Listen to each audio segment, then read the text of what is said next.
Bonjour, bienvenue dans la série sur l'énergie du vide. Donc continuons les raisonnements précédents. Alors, qu'en est-il du rayonnement de Hawking? On peut utiliser les techniques de Unruh pour le calculer. Serait-il alors aussi une illusion? Non, car il y a cette fois deux choses concrètes qui montrent son existence. D'une part, il y a l'évaporation du trou noir, qui provoque la disparition du trou noir, qui donc n'est certainement pas une illusion. Et d'autre part, loin du trou noir, pour un observateur inertiel et même quelconque, ce rayonnement est a priori mesurable. Et ce rayonnement apporte une énergie au détriment du trou noir, qui effectivement alors s'évapore. Cette fois, ce rayonnement est réel. Alors pourquoi cette différence? Le fait d'employer des techniques semblables au rayonnement de Unruh vient du principe d'équivalence, c'est-à-dire l'équivalence entre la gravité et une accélération, qui est joliment montrée dans les expériences de pensée d'Einstein avec le fameux ascenseur qui est en chute libre, etc. Mais cette équivalence est toujours locale, autour d'un point quelconque. Globalement, il est en général impossible de trouver une accélération qui serait identique en tout point à la gravité. Ne fût-ce déjà que, par exemple, le champ gravitationnel terrestre, suivant la position autour de la Terre, la direction dans laquelle agit la gravité est différente, c'est sphérique, et une accélération globale aurait toujours la même direction. Donc, en général, il n'y a pas de champ d'accélération globale correspondant à la gravité. Cela se traduit d'ailleurs par une géométrie différente de l'espace-temps en présence de la gravité. Dans la théorie de Unruh, c'est la relativité restreinte, et l'espace-temps, c'est celui de Minkowski, sans courbure. Ici, l'espace-temps est courbé. La situation est physiquement différente.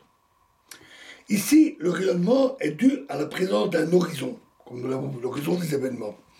Et donc est lié à la géométrie de l'espace-temps, et donc à la gravité, qui est responsable de cette courbure de l'espace-temps, de cette géométrie.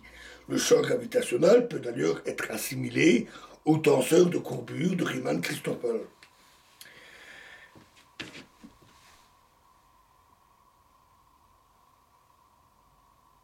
Y aurait-il alors des fluctuations du vide, comme dans notre raisonnement sur ce rayonnement? Non. Cela résulte en fait de la même astuce de calcul que pour l'effet Casimir et le rayonnement de Unruh. Et pour cause, puisqu'on reprend les mêmes techniques.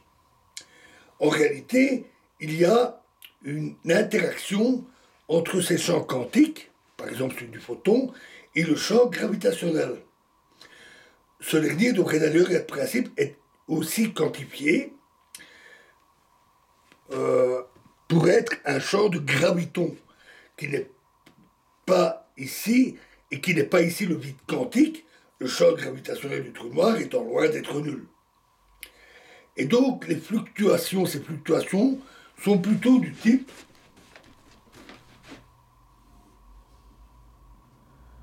avec une interaction avec un photon virtuel. Ici, ce n'est plus un électron, mais un graviton. Alors, dans l'excellent Birel et Derville, dont j'ai parlé plusieurs fois, ils montrent d'ailleurs qu'il y a une équivalence entre la théorie quantique des champs en espace-temps courbe et une théorie des champs de graviton à une boucle. C'est-à-dire que les diagrammes de Feynman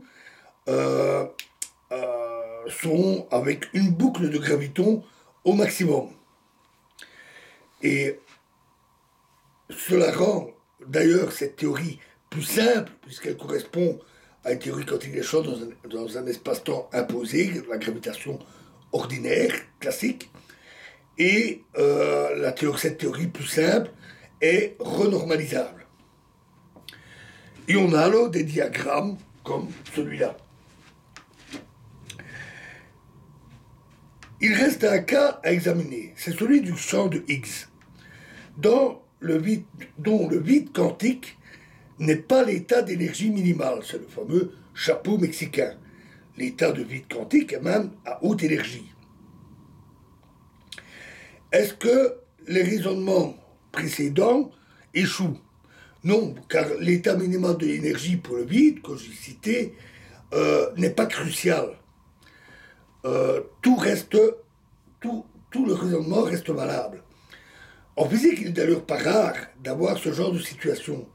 Ainsi, lorsqu'il y a un électron libre et, disons, un proton libre, les deux se baladent chacun dans leur coin.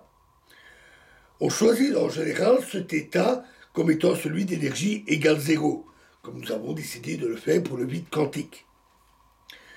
Lorsque l'électron se lie au proton, formant de l'hydrogène, l'interaction électromagnétique est attractive entre une charge électrique négative et positive, et cette liaison libère de l'énergie et donne une énergie totale pour l'atome d'hydrogène négative, en fait, qui se soustrait aux énergies de masse mc carré de l'électron du proton, et donc plus faible que la somme des mc carrés.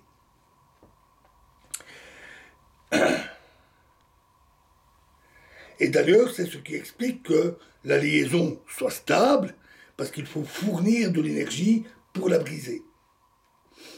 Ici, on a quelque chose d'analogue. D'ailleurs, ce potentiel de X, en chapeau mexicain, n'a de sens qu'en présence des autres champs.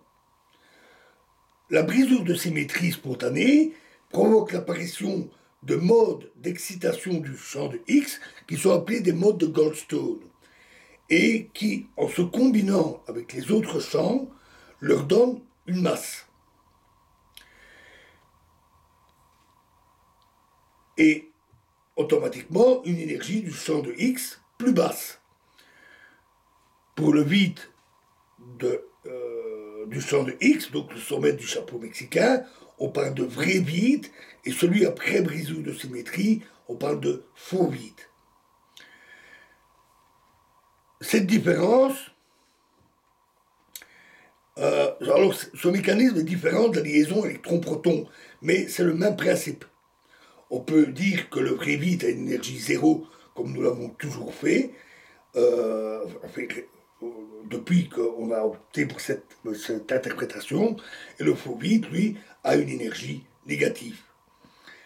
Et la différence, lors de la brisure de symétrie, conservation d'énergie oblige, la différence est transmise aux particules. C'est-à-dire que le faux vide n'est pas un vide quantique habituel, il est plein de particules X virtuelles qui interagissent avec les particules massives. Donc là, on a un peu des trucs comme ça, avec plein d'interactions comme ça. Là, on a une particule réelle, devenue massive, avec plein de bosons de X qui interagissent avec lui, avec la particule. Et cela leur donne donc une masse qui est égale à mc carré, et c'est là qu'on aura l'énergie, c'est sous la forme du mc carré de l'énergie de la particule devenue massive. Et de fait, ces particules sont couplées au champ gravitationnel via ce bon vieux mc carré. Alors, et de fait, le champ de X, bien que d'énergie très négative, le faux vide, lui, n'interagit pas avec le champ gravitationnel. C'est lié au fait que, dans les versions quantiques, le graviton est sans masse. Donc seul joue la masse acquise par les particules. Alors, dans la suite, j'aimerais parler un peu de la gravité, de ce qu'on appelle la gravité quantique semi-classique, et d'une hypothèse personnelle, dont d'ailleurs certains aspects font partie de travaux réellement existants. Et c'est bienvenu parce que c'est lié à l'énergie du vide et à l'inflation et l'énergie noire. Je vous remercie.